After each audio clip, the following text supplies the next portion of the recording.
Good morning, everybody, and welcome to another episode of my Dogs of the Day, where I give out my favorite NFL underdog picks to win straight up. My favorite underdog picks, who is not favored, who's going to win straight up. I did this for week one. I gave out 3 picks. Unfortunately, I only got one of those 3 to cash, but because of the juicy plus money, we only end the day down 0.28 units. So as for week 2, I actually have 4 that I really like. Obviously, all 4 are for plus money. So as long as we are batting 500 on these underdog picks, we will be profitable. Real quick, before I get into the 4 picks, make sure if you're not already, if you could subscribe to my YouTube channel. All that stuff helps me out a ton. And let's chat dogs. So for my first underdog pick of the slate, week 2, I'm taking the Patriots to win straight up. This is at plus 122 odds at Sporttrade. Now, Sporttrade is only available in Colorado and New Jersey. So if you are not in one of those states, the best offered after Sporttrade is plus 120 at Barstool. But I'm going to track Sporttrade because that's what I was able to get. So Patriots money line. For the second straight game, the Patriots are at home and they are the underdog. Now, obviously, they're not even remotely close to being the same team as they were with Tom Brady. I'm not even going to pretend to look up those stats and act like that means something. But what I can say is that I was impressed with what I saw from the Patriots against the Eagles last week. And I think they could easily get the home win against the Dolphins. It was kind of funny. I did look up their head-to-head matchups. The Dolphins had actually won 4 straight against the Patriots prior to the last time they played last year, which was New Year's Day. It was January 1st, New Year's Day. But the Dolphins had won 4 straight. So after all those Brady years, the Dolphins had some success. And I get that everybody is in love with the Dolphins and Tyreek Hill for what they did in week 1. And rightfully so. It was an amazing game. But that might be more about the Chargers than anything else. And the Patriots defense is legit. They had a really impressive game plan against the Eagles in week 1. They have a lot of talent, pretty much all 3 phases of the defense, at the line, the middle of the field, and then the secondary. And I think that the Patriots are going to be able to generate pressure on Tua and the Dolphins in a way that the Chargers just couldn't do. I also, this isn't a hot take, was not impressed with the Chargers defense. According to DVOA, they had the second worst defensive performance in the NFL yesterday. And I was also impressed with what the Patriots were able to do against the Eagles pass rush. You know, they didn't get sacked for the first time until the 4th quarter. And Mac Jones had some success down the middle of the field. Hunter Henry, Kendrick Bourne. They don't have great weapons, but they have enough. They really couldn't get anything going on the ground because they're missing so many players among their offensive line. It's possible that they get 2 of those players back next week, so maybe they'll have more success on the ground. And I just trust the Patriots to get the win at home, cashing our first underdog pick of the evening. Next up, we are going to take the Seahawks to win straight up, plus 195 odds at Sporttrade. The best odds outside of Sporttrade are once again at Barstool.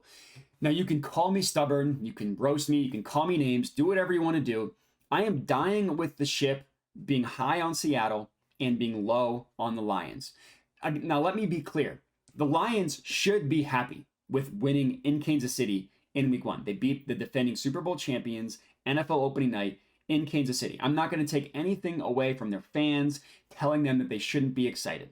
But what I will say, I was not impressed with the Lions at all. They scored 2 offensive touchdowns, right? And the one they only scored because they already got stopped on that drive, and then they went for it with the fake punt, which good for them. I love the aggressiveness, but it wasn't as though they had sustained success on offense the entire game. And defensively, they were aided by an obscene amount of drops. The Chiefs had open players.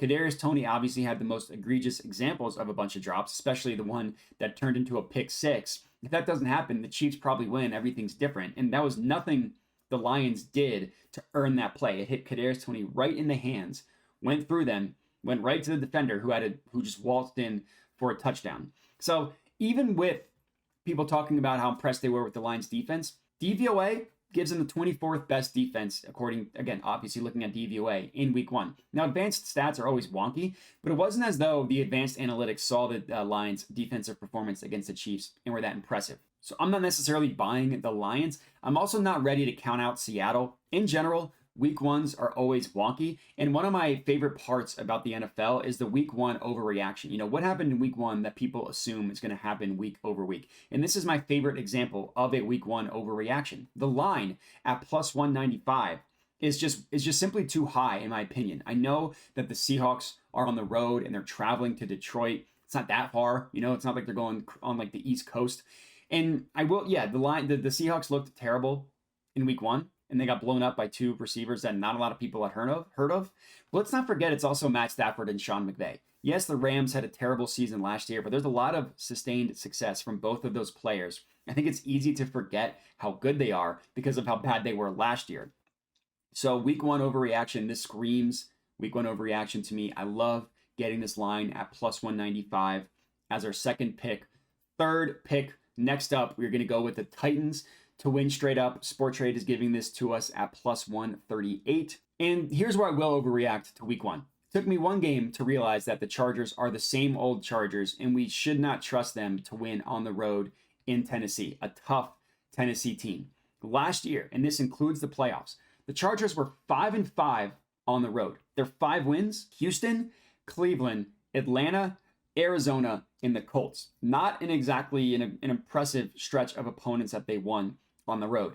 And the Chargers, they're just so physically soft. I'm not calling the players soft, but as a team, the way they play is physically soft. And the Titans are probably the most physical team in the entire league. Now, yeah, Tannehill looked awful against the Saints. The Saints have a good defense. They're able to generate pressure. Maybe the Chargers will be able to do the same, but I think that the Titans will be able to run the ball significantly better against the Chargers. The Chargers don't have a great running defense, and I just don't think Tannehill's going to be able to be rattled the same way that he was against the Saints, and that's really why they lost, because he threw three interceptions. So give me the Titans to win at home. I love it. Plus 138 odds. And last underdog pick for the slate, we're going to go with the Ravens to win straight up against the Bengals. Sporttrade is giving this to us at plus 160. Every other book, you can get it at plus 155. And I can already hear everybody saying, well, the Bengals aren't going to start 0-2. Come on, that's not going to happen. Well, last year, they started 0-2 with 2 incredibly gross performances to start the year. It just takes time for their offense and for Joe Burrow to get going. Last year, I mean, Burrow's never played in the preseason, never. And that was the case this year when he strained his calf. And the Ravens, and this is looking at last year, so not going back 2 years ago, but specifically to last year, the Ravens played the Bengals extremely tough. In 2 of those games in which the Ravens, they did lose, but Lamar Jackson didn't play. Now, to get the Lamar Jackson part out of the way, he didn't look great in week one. I do think that there's going to be some growing pains with their passing or with their offense as they transition to a predominantly passing offense. And the loss of J.K. Dobbins definitely hurts. But Mark Andrews didn't play last week. I think he's going to play this week, but that's an unknown as of the time of this recording. But to go back to those games that they played against last year, the first time they played, the Ravens won a gross game, a primetime game, not a lot of scoring. The Bengals won the next 2. Now, Lamar Jackson didn't play in either of those games, but it wasn't as though the Bengals looked that impressive. And you can't just look at the final score of those 2 games and say, oh, the Bengals won pretty easily. One of those games was in the playoffs. The Bengals won by 7 points. And if you remember, that was the game in which the Ravens had the ball at the Bengals 1 yard line, about to score. They fumble. The Bengals return that for a touchdown. That's a 14-point swing in a 7-point game. So at the beginning of the year, I just trust the Ravens. I don't trust the Bengals. I love the Ravens to win straight up, hopefully cashing our 4th and final underdog pick of the day.